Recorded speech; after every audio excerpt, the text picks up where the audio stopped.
John, it's an RSN Armageddon. What does it mean for the future of sports? Not only that, Andrew, we're going to talk about college sports, including the continued rise of women's sports. Martin looking.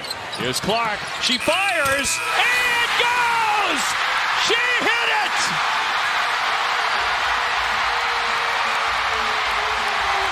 Wow!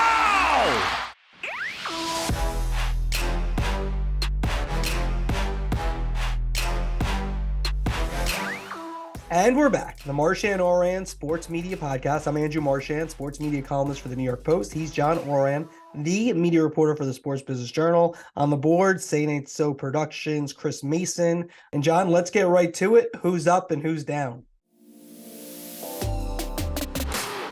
Who's up? Who's down? Andrew, our intro was Iowa, Indiana, Caitlin Clark with a three-pointer to win the game at the end. So let's take that and run into your who's up. Yeah, my who's up is Pat Lowry, ESPN VP of Production. She oversees women's hoops for ESPN. And I don't know if you saw it, John, but they had women's college basketball game day at Iowa, and it was a scene and a half. You know, we've said this for a long time, that if you treat sports that aren't covered as much or haven't been covered as much traditionally with respect and treat them as their big time, the audience will come. You give a chance for the audience to come. And so that's what ESPN has done. They've expanded being at the universities for college game day. They have Michelle Rosenhaus giving you that big feel. She's the producer of College Game Day. And I just think this is on the way up. I think we could see this in volleyball. I think there's other sports that, again, we've seen. I've talked about this a lot of times with soccer, with NBC, with the Premier League, what ESPN did when they had the World Cup, treating these sports, treating the audience who's there because they love the sport, treating them as if it is as big as the NBA or the men's Final Four. And I think the audience will follow, and they got the payoff with a dramatic finish at the end. So just a tremendous day for ESPN and women's college hoops. Yeah, they made it feel like a big event. My who's up is Patrick Crum, who's the president of RSNs for Warner Brothers Discovery. And yes, I am making an executive who is shutting down 3 RSNs, AT&T SportsNet channels, my who's up for the week. And that's because Patrick Crum and Warner Brothers Discovery Sports RSNs are not Sinclair. They're not Diamond Sports. I mean, this is a delicate dance for Warner Brothers Discovery. They want to renew NBA rights. And they're telling a couple of NBA teams, the Rockets and the Jazz specifically, that they don't want to be in business with them anymore. So these are difficult negotiations to have. And it's not just the NBA. Turner, of course, has deals with MLB, the NHL, and they're telling those teams, too, they don't want to be in business with them.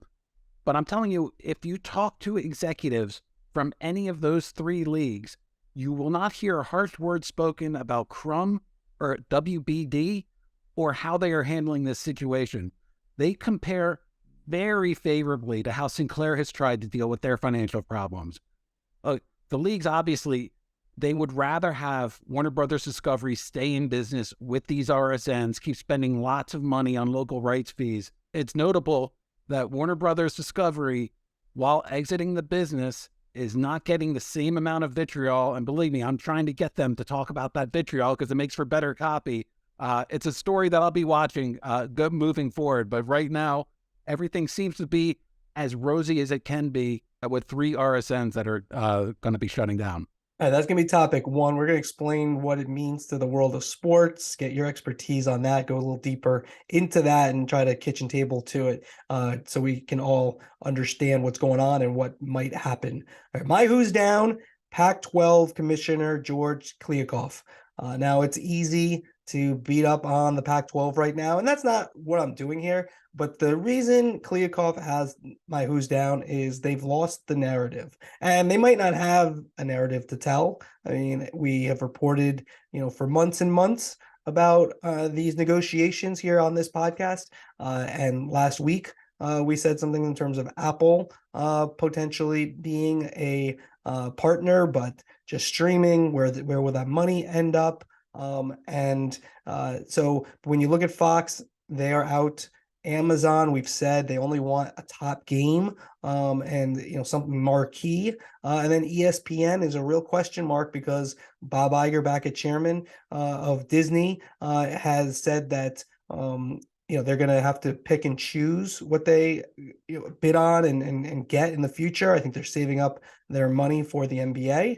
And so Kliavkoff is in a really tough spot. And now this is something I want to be clear on. You don't judge this situation until the game is over, right? We can report it out and think in the third quarter they have nothing. And then the whistle blows after the fourth quarter and they come up with a good deal. So you got to give them time. But I just think if they do have that, they've really lost face. It doesn't feel like that's happening. Maybe they do have some kind of secret deal that will make everything look great. It doesn't feel that way, and that's why Kliavkoff has my who's down. Yeah, we're in the third quarter, maybe even the second quarter, but we're certainly seeing the trend. You think only second quarter? Yeah. Pardon me? You think we're only in the second quarter here? Remember, this would have been the exclusive negotiating window that the Pac-12 was in with ESPN and Fox. And they got out of that sooner. So it's, there isn't really a deadline that they need to get one in the next, week or two. So it's let's talk about that in a second. You do your who's down. We'll make that the second topic. You do your who's down, and then we'll go into RSNs and then to the Pac-12. All right. Who's down? Greg Norman, Live Golf. Live Golf signed a new TV deal in the U.S. with the CW back in January. When they signed that deal, Greg Norman called it a momentous day, and he really talked it up. Well, Live Golf's first tournament with that deal was last weekend, and let's go to the standings report. See how they did. All 8 CBS-owned CW affiliates said they are not carrying it. That's strike one. Several other big CW affiliates, including one in Chicago, said that they weren't going to carry it. So they were starting. It's not really a momentous day, if that many big affiliates decide that they're not going to carry Live Golf. And well, the viewership from the first 2 days, in a word, Andrew, it was awful. Golf in February typically doesn't set the TV world on fire, so I would be inclined to give them a pass. But you would think there would be some interest in checking it out. The thing about new leagues, we saw that with the USFL, we saw with the XFL, when they launch and it's the first time that they're on TV, they get the biggest ratings of the year, and then they start to fall off. People are curious and they want to come in and see. Well, less than 300,000 viewers ended up tuning in for both days. The competing PGA Tour on NBC was for the final day Sunday was nearly 2.5 million viewers. So, it wasn't even a contest there. Here's what had more viewership than it. 2 women's basketball games on ESPN, Notre Dame, Louisville, Georgia, South Carolina. Chelsea Spurs on USA got more viewers than Live Golf. It was not a good start. No matter. Yeah, I'm getting the sense it wasn't good for them. It is who's down with the bullet right now. Yeah. Okay. Not a good day for Live Golf. And did you watch it or no? I mean, in terms of I tuned in a little bit on Saturday, and I watched it for about an hour. The screen is very busy for a television screen. Maybe I'm showing my age as a Gen Xer here. I much prefer the cleaner screens. The competition, it's very easy in the PGA Tour. The low person wins. But this team competition, I'm a big sports fan. It was just difficult to get my head around, and even though they pulled a bunch of really good golfers from the PGA Tour, I didn't recognize a lot of the people that were playing on Live, and that surprised me as well. All right, let's move to the topics. RSNs, the big news last week in terms of WBD Sports, basically getting out of the regional sports networks. We talked about Sinclair a million times, Chris Ripley and company, Diamond Sports, and what they're trying to do and potential bankruptcy. All right, so this is what I want from you though, John, is you're as expert on this subject as anybody out there. Kitchen table for me, what it means first off for the fan who's watching and what it could mean for the fan. Okay, right now, if you're a fan of the NBA or the NHL in Denver Pittsburgh and Houston, which are the three markets where Warner Brothers Discovery are going to shutter their RSNs. If you're a fan of the NBA and NHL in those markets, you're fine. It's at the end of their regular season. The entire playoffs are on national cable distribution. You just have to figure out possibly how to get those last 2 weeks if Warner Brothers Discovery decides that they don't they're not going to carry them. I can tell you, Patrick Crum, my Who's Up from this week, has told those leagues, don't worry, everything is going to go through. Okay. So let me stop you this for a second, if you don't mind. So what does that mean? So if they're stopping broadcasting, and I know what was reported is that you're still going to be able to see those games. So who's going to have control of those games, and where does it go from there? That's the big question right now, and that's really affects the baseball teams. So it's going to affect the Pirates, the Rockies, and the Astros. And what Major League Baseball is saying is that they're going to get those rights, and if you're a fan of those teams, you can still watch them on your cable TV systems. It's just not going to be on a channel called AT&T SportsNet. It could be sort of an overflow channel. They don't know yet because they're currently negotiating, baseball is, with the distributors, with Comcast, which runs Xfinity in those three markets, with DirecTV, to try to say, like, you're getting rid of this one RSN that costs a lot of money, AT&T SportsNet. Why don't you just take these games and you can get them, for the entire season? That's a big negotiation that's going to be very important to watch over the next month. What baseball is also saying, and I'm focused on baseball here because this is happening at the beginning of baseball season, so they have an entire season to figure this out. Baseball's also saying that there is going to be a streaming service that's going to be available for people who have cut the cord, for people who are going to cut the cord, and that might be tied into MLB.com or MLB.TV, and you'll be able to see your home team's games that way as well. So the message coming out of baseball is, however you used to watch the games, you'll still be able to watch the games the exact same way. And who pays the people who work there? Is that the teams take this over and the Pirates are going to be paying the production people? How does that work? Yeah, the teams generally, a lot of the talent for the RSNs, those are team hires and they're being paid by the teams. The production, they're freelance. They're paid by, most of them are freelance. They've been paid by the RSN that can be taken on by the team. The league has a vested interest in this, so I'm sure the league will kick in and help support it.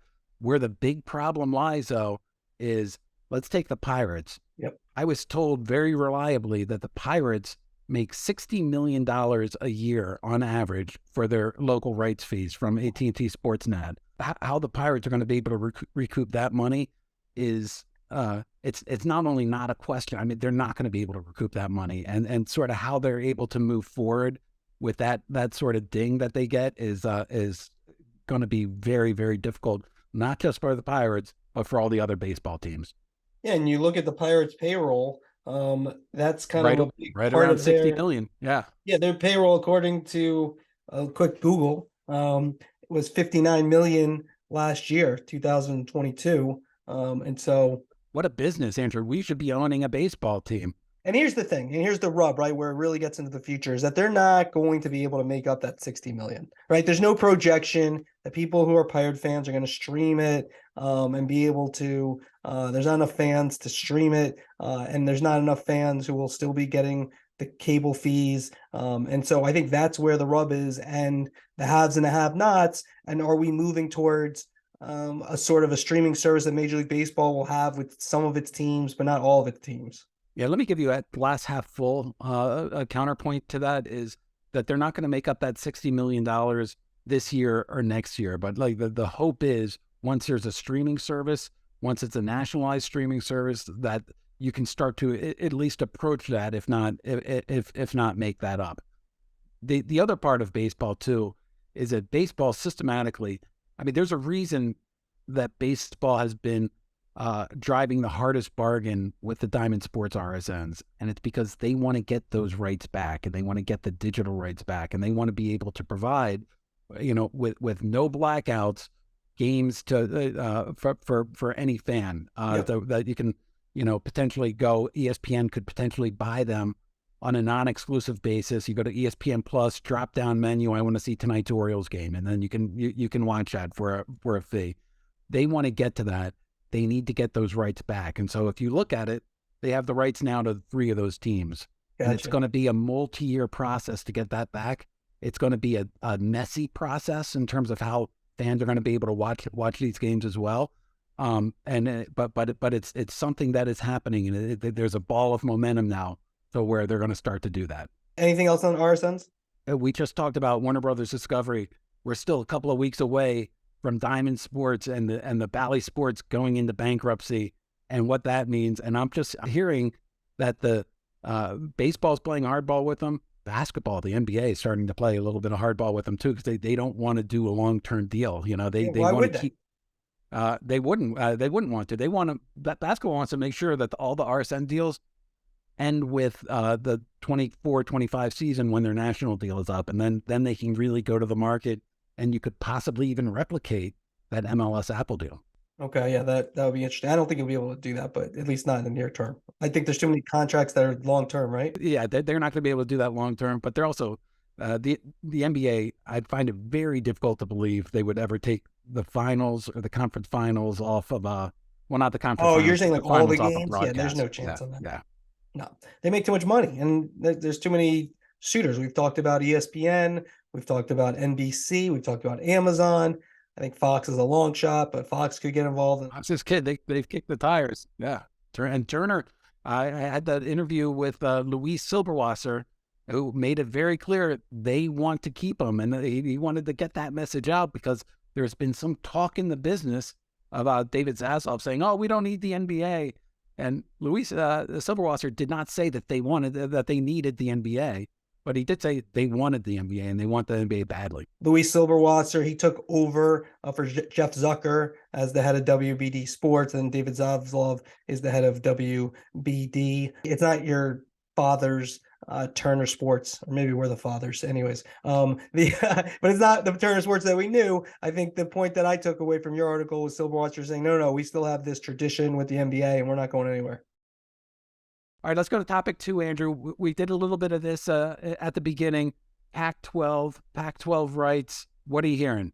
Well, I just think it's where we thought it was last week. Does ESPN get back into it? I think that's the question. Can they piece it together with ESPN and Amazon? But I think Amazon, they only want premier games, so they'd want a number 1 game. They're not looking for tonnage. And I think Fox is basically out, leaving Apple as a potential wild card. And if you look at the MLS deal, could you do something like that? I don't know if the money would be there. I think that's a question. And I think the other issue with Apple, if they were to emerge as the one, they do not go quick. They're a little bit persnickety, and so they can take their time on these things. And so if you're trying to keep a conference together, you can have some guarantees. We saw the NFL's negotiations for Sunday Ticket that ended up not working. They like things the way they like them. They like the information to flow the way they want the information to flow. And so you said third quarter. I think we're more in the fourth quarter. You got presidents and athletic directors talking about March getting a deal done. March is tomorrow. We're here. We're March. We're in March already. And so I think that we're in the fourth quarter at this point, in my opinion. I'm trying to Google Roger's thesaurus to come up with persnickety, and I'll use any of those words for Apple and the way they do deals with the league. Here's where I'm not quite sure what quarter they're in, but the reason I threw out the second quarter is that and something that I think you hit on early for the Who's Down is Pac-12 has totally lost the narrative, and we see it on social media. There's almost a panic among people on social media about like what's going on with the deal. We got to get the deal. The Big 12 did the deal. Their deal isn't up for. They have a full season to run through this deal. They have a lot of people that. We're hearing right now today that, ESPN isn't interested in as much as they had been interested in. CBS isn't interested unless they get like the number 1, and they're probably not interested in that. We're hearing a lot of people show their disinterest in it, but it can take time. So but do they have time? I think that's where you kind of, when we talk about Kliavkoff, does he have time to figure this out, or will people leave if there's no TV deal? Because what happens in these is that one university leaves and then it all unravels. And then everything, yeah. And then all of a sudden we're in the game ends in my second quarter. Yeah, Exactly. So it goes you know, that it's just quickly. one Absolutely. person out there, and the longer you go without a deal with the uncertainty, and you know, some of these schools that are bigger schools and maybe deserve more revenue, they get a little nervous, and then they say, all right, well, you guys don't have anything for us, and you can't even tell us exactly where we possibly could be going. And that's where I think they could be in trouble. Yeah, here's what's not helping. What's not helping is setting the deadline, which was what, the middle of March now. We gotta get something done. Here's what's not helping is putting out that statement of everybody is in support, because we look, you were a beat writer, you know, every time you see that statement, there really isn't that kind of support. All of that is creating this sort of like frenzy and fervor that in this type of deal, I mean, if they do an Apple deal, it's not coming in the middle of March. We saw how Apple dealt with the NFL. We saw how Apple dealt with MLS. That's a laborious process that takes months. The Pac-12, they really do have months. If all of the colleges stick there, they have months to figure this out. The big question is, and what we're both sensing is that there could be one that leaves, and once one leaves, all hell breaks loose. All right, let's move to the next topic. Apple MLS. They started out this weekend. We've been talking about this deal for a long time, and you know, it's of course because of Apple and the power of Apple and them becoming involved. I checked it out. I'm a soccer guy. Clean look. I think my initial impression is that if you're an MLS fan, you're really gonna like it because there's just everything is there for you. The issue is how many people are going to be willing to spend $99 to check it all out Saturday nights. So I think there's a question in terms of if it works, but in terms of how it looks. So Andrew, let me ask you a couple of questions. What did you watch, or did you channel surf?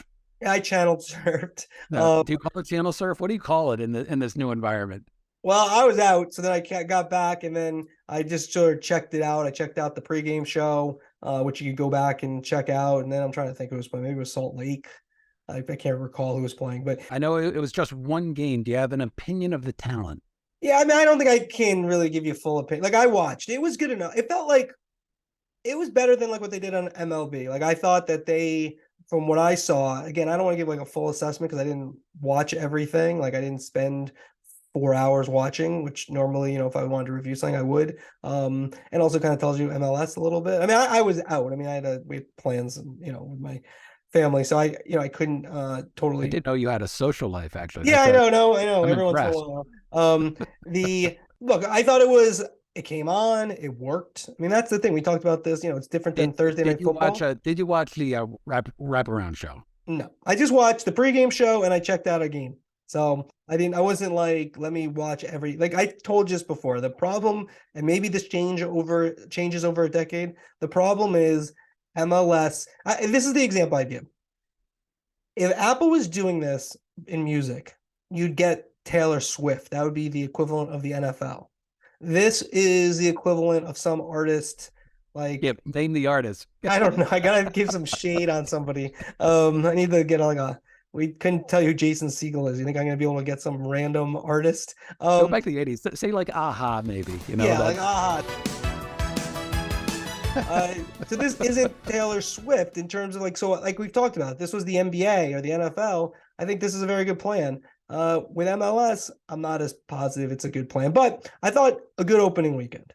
Yeah, to me, I didn't watch it, but I did talk to Alex Silverman, a soccer reporter for SBJ, who spent all night devouring it, and it sounded to me exactly like baseball.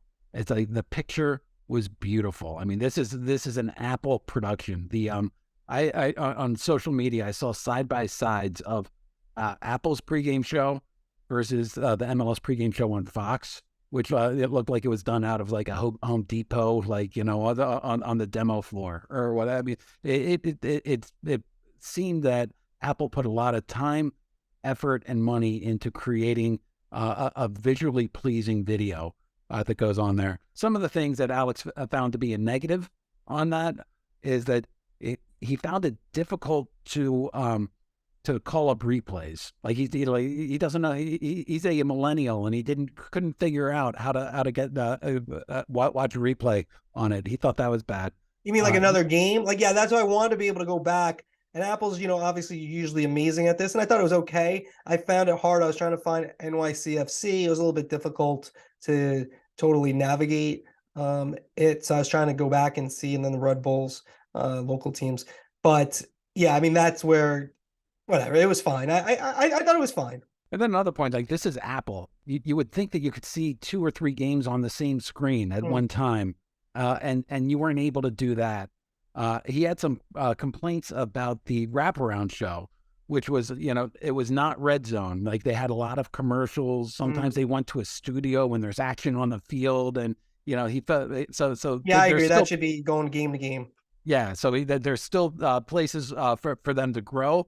But overall, it sounded like it was with MLB. It was a beautiful production with a couple of clunky interface problems that I'm sure Apple will deal with. All right, next topic, Andrew. You talked to Charles Barkley about, is he really going to go on CNN? Yeah, I'd say probably not. I mean, the most interesting thing, I think when the Puck report first came out, there was the kind of a feeling that maybe Barkley was going to be doing a everyday show. From when you read Dylan Byers' story, and then separately Puck had reported that Chris Lick, the head of CNN, he had Gayle King on his list of people he wanted to hire. So what Barkley told me is that actually the idea is for Barkley and King to do a show together. It would be once a week if it were to happen. Doesn't seem like it's that far along. Charles is the best. I mean, he had this comment where he said, it's my favorite comment. He said CNN's a shit show. And so he said some other things too. I just use that one, excuse my language there, but that's what he said. Yeah, he's just honest, and he'd be entertaining, but he's not doing a daily show. And even logistically, he lives down in Atlanta. Gayle King does a morning show, for CBS in New York. So is Barkley going to come up every week? And are they really going to invest in a once a week show? Is that really how CNN gets back their mojo? I'm not sure about that. Chris Licht is figuring out what everybody who has ever worked with Charles Barkley has figured out. He is a TV star. He has been since they got the NCAA tournament, the centerpiece of the NCAAs. He doesn't watch college basketball that much. He doesn't know anything about, there's so many people that know college basketball more than Charles Barkley. But as a fan, I'd rather hear Charles Barkley. He's just entertaining and is able to deliver. His delivery and what he says is he's a bona fide star, of course. 100%. Another topic, you had a story about Frank Thomas. What do you know? In Post Plus, my Monday newsletter. New York Post Sports Plus, NYD Sports Plus. So, look, it's in question. Frank Thomas is a little bit in limbo in terms of his future. Fox Sports, they had a unique opportunity to bring in Derek Jeter. Jeter is not going to have a heavy load. I think he'll work the London game in June. That will be his debut, the All-Star game. And then in October, he'll be there for the LCS and the World Series. I don't know if they have DS games, but maybe he'll be there for those if they do. So that leaves Frank Thomas. Do you have 4 people on a desk? You have Kevin Burkhart's the host, Alex Rodriguez, and David Ortiz. You could point out that on the NFL show they have 1 million people, but that's an hour show. And you got there's a lot more interludes. It's only a half-hour pregame show, and then you got the post-game where they have guests and stuff. So do you need 4 people? I think probably comes down to can they figure out how to an extension. Frank Thomas does FS1, and so he could be back, but I think he's a little bit in limbo, which seemed kind of obvious, like what the situation would be when you bring in Jeter, and how many people can you have on set? You could have 4. You could have 4 analysts, but it's a lot. It sounds like as producer, you would keep it at 3, maybe 2. I just want to hear, as a fan, I just want to hear Jeter and Ortiz go at each other. I think that has the potential to be fun. Yeah, I think 3. I mean, I think Jeter is just going to make fun of A-Rod the whole time and give him funny looks. Like, I think Jeter might be okay, especially in that forum. They just like to goof around generally. They're not, they do win Big Papi's money, and A-Rod does 1 or 2 serious little thoughts that he plans out, and then Jeter, will kind of make fun of him. I think that's how the show will go. And I think it'll be probably pretty well received. I mean, I think if you have a chance, if you're baseball and you're Fox and you have a chance to work with Derek Jeter, I think you want him on there. It's star power. This generation that now are adults grew up with Jeter winning championships. I mean, look, and the other reason maybe you keep Frank Thomas is you're a little bit Yankee Red Sox. I mean, you have two Yankees, basically you're out to play for a couple of teams, and then a Red Sox and David Ortiz. Maybe you want to have balance it out a little bit more and you keep Thomas. So, but that's something to watch. All right, John, let's finish it up with MLB. Been a big story last week. My who's up was MLB. I thought it'd be a renaissance for them with the new rules. We got a chance to see them. I think most people like them. What does John Ourand say? Oh, the pitch clock. What took us so long? That is great. Where the play goes quickly, the game goes quickly. There's so much more action. I didn't know that this was going to matter that much. I love the extra big bases. I think it's going to add to stealing. I think you're going to see people on the base paths running around. Like it's going to be the game of our youth is coming back. Pitchers staying on the mound, pitching, and then hit and run, and people moving. It's going to be I still hate the shift, the banning of the shift, but I love those two rule changes. Yeah, and I think, and this isn't just from a former beat writer. I think it's good that you could be out of there in 2.5 to 3 hours. Game starts at 7. You want to see the end of the game. If I know most nights it's going to be done by 10:05, I think I stay in there. I think that really helps baseball with your audience. I just think, I watch a lot, but some of watching when you do what we do is you have to watch, not that you necessarily want to watch all the time. Not that you don't, like, of course you want to watch baseball, but you don't always want to watch. But I feel like I'm going to be more compelled to want to watch because it's faster and because by 8 o'clock we could be in the 4th, 5th inning instead of we're in the 2nd inning. We've been here for an hour and it's, pretty tedious. So I think they're tremendous, the rules, and I think it will help. It could help with the ratings, more people wanting to watch. And it's faster, just more action. We're just getting rid of the dead time in the game, which is much needed. So here's what I'm going to be looking at this season. In September, are they going to enforce them as harsh as they're going to enforce them in April or in the playoffs? Do we really need the World Series playoff games going after midnight? Or are we going to enforce these rules then?